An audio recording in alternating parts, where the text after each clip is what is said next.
Eleanor. Welcome on UBP Podcast. Have you shifted your investment stance and reshuffled your portfolio as a result of the new currency situation? Actually, when the surprise came out from the Swiss National Bank that they were going to abandon the peg against the euro, we didn't feel that it was necessary to shift our positions, because as far as we were concerned, nothing had changed in terms of the global economic outlook. It was just a currency question. And in fact, we felt relatively comfortable that the companies in which we were investing, although the base had shifted in terms of their currency, their growth expectations hadn't been modified at all. Furthermore, we felt that the market reaction on the first days, which certainly followed the currency movement, reflected the currency movement very rapidly. And since then, as the Swiss franc has weakened against the euro again and has weakened certainly against the dollar, which was part of our scenario, we feel that the expectations we had for the companies haven't changed that much. The same was true during the franc's highs in 2011, but back then you shifted tactics and reshuffled your positions. Can you explain the difference? Yes, of course. The situation in 2011 was very different.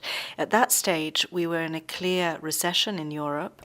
We didn't have any growth coming out of the United States, and we had extremely low visibility.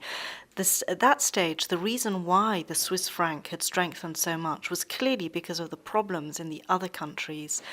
This time round, in 2015, the reason the Swiss National Bank has abandoned the peg is because the European Central Bank has decided to carry out further easing, and that made the situation untenable for the Swiss National Bank to maintain the peg.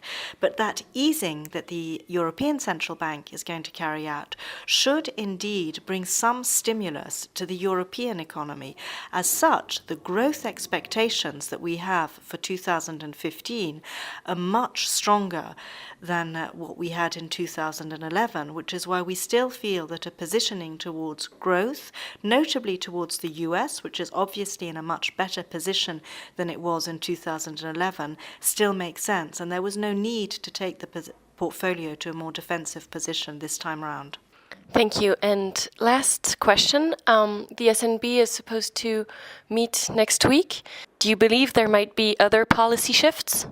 I would hope that we've had enough surprises from the Swiss National Bank to last us for at least 12 months, but obviously it's very difficult to predict what anybody might do.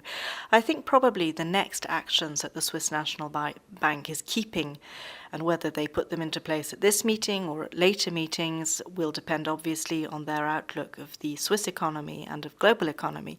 But it is possible that we see them taking interest rates further into negative territory. But quite honestly, it's very difficult to speculate on what a central bank might want to do, and I'd be cautious about emitting any opinions on that. Thank you, Eleanor, for your time.